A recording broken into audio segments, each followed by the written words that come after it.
The history of the ancient world is littered with lost civilizations that we today can only speculate on and wonder about. While some cultures like the Egyptians or Mesopotamians are studied extensively in schools around the world, many others are completely overlooked.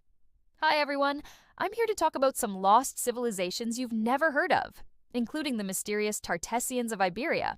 The Tartessians were an enigmatic people who lived on the Iberian Peninsula, which today is shared by Spain and Portugal, back in the days before either of those countries existed. Instead, this landmass was occupied by a number of different tribes and chiefdoms, many of whom spoke languages that would eventually evolve into what we today call Celtic. That is, except for the Tartessians. Researchers believe that their language was actually more closely related to Basque, a language isolate spoken by the indigenous peoples of northern Spain. The Tartessians emerged sometime in the 8th century BCE, and at their peak, they controlled all of southern Iberia. They even had colonies along the North African coast. What we know about them comes mainly from archaeological finds, because unlike most Mediterranean cultures, they didn't leave behind any written records. The Tartessians are believed to have been one of the first societies in Europe to smelt tin, and it's thought that their control over this valuable resource gave them great wealth. It's also thought that they may have been the originators of what's called the Tartarian bronze, a unique style of metalwork that's highly prized by collectors today. However, the Tartessian way of life came to an end in the mid-1st century BCE when the Roman general Decimus Junius Brutus Galla placed the region under the rule of Rome. Today, there are still some small communities of people who speak a language descended from the ancient Basque tongue, but otherwise, there's little physical evidence left of the Tartessians and their culture. The Indus Valley Civilization, Harappa, and Mohenjo-Daro. The Indus Valley Civilization is considered to be one of the world's earliest and greatest. Centered on the banks of the Indus River in what today is Pakistan, the civilization thrived between roughly 3300 and 1300 BCE. During its height, it boasted advanced urban planning, impressive feats of engineering, and a society that seemed to function without a ruler. In fact, there's no evidence that the Indus people had kings or queens, or even a warrior class. Unlike other early civilizations, the Indus people didn't leave behind any written records either. Their language, which scholars believe may have been called Brahmi, has yet to be deciphered, and so we can only speculate on why this sophisticated society suddenly collapsed sometime around 1900 BCE. Some researchers think it was the result of climate change, while others blame it on the drying up of the Saraswati River, which may have forced the Indus people to abandon their homes and flee elsewhere.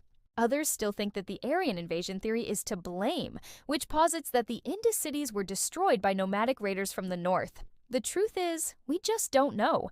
All that we do know is that the Indus people left behind some pretty incredible ruins. The twin cities of Harappa and Mohenjo-Daro are among the best preserved archaeological sites in the world, and anyone interested in history should make every effort to visit if possible. The Kingdom of Kush, located in what today is Sudan, the Kingdom of Kush was founded sometime during the 8th century BCE and lasted until the 4th century CE. At its peak, the Kushite Empire stretched from the Egyptian border in the north to the Ethiopian border in the south. But despite being neighbors with Egypt and having many cultural similarities, the Kushite Empire is almost completely unknown in the West. For starters, the Kushi Empire was ruled by a royal line of women known as the Candace, which makes it possibly the oldest female-dominated society in human history. But the Kushite kingdom wasn't just ruled by women. In fact, women held many important positions in their society. There were female scribes, female doctors, and even female generals. One of their most famous rulers was Queen Amanirenas, who led her people to victory against Rome in the Battle of the Four Kings. Even after the Kushite Empire fell apart in the 4th century, the Candace continued to rule as pharaohs of Egypt until the Muslim conquest in the 7th century. Unfortunately, our knowledge of the Kushites is limited because almost all of their records were written in Egyptian hieroglyphics. As a result, most scholars have focused on translating and interpreting those texts instead of learning about the Kushites themselves. The Kingdom of Aksum. The Kingdom of Aksum was founded in the 1st century CE in what today is Eritrea and Ethiopia. It was home to a unique blend of African, Semitic, and Greek cultures, and eventually became one of the wealthiest kingdoms in the world. Axum's capital city was a major hub for trade between the Mediterranean and the Indian Ocean, and the Axumite rulers became fabulously wealthy as a result. They accumulated immense hoards of gold, silver, and ivory, as well as exotic goods from across the ancient world. In the 4th century, the kingdom converted to Christianity and quickly became a major center for the religion.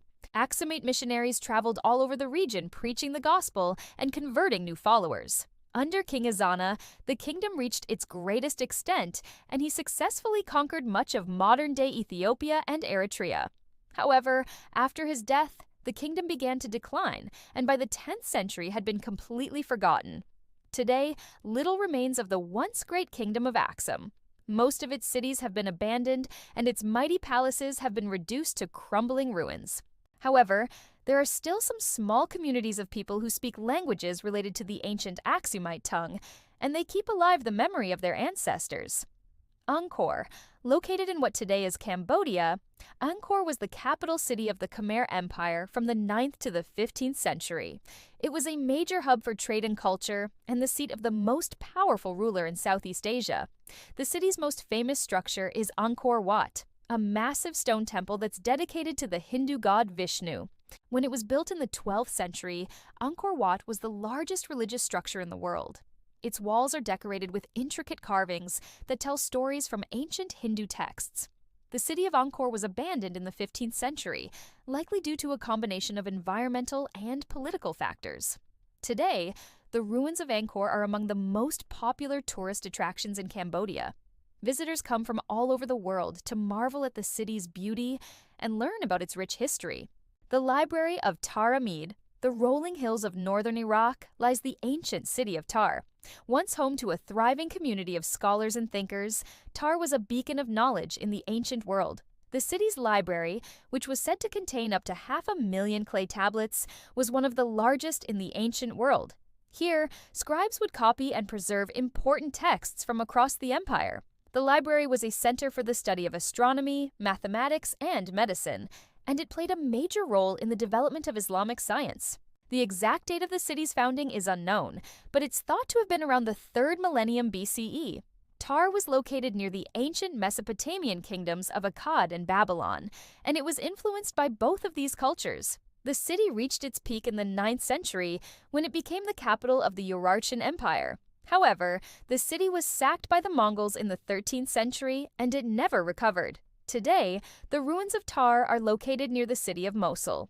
The site includes the remains of a palace, a temple, and a number of other buildings. The ruins are not open to the public, however, due to security concerns. We hope you enjoyed learning about these lost civilizations. Which one fascinated you the most? Let us know in the comments below. And don't forget to subscribe so you don't miss out on future videos. Thanks for watching. See you next time.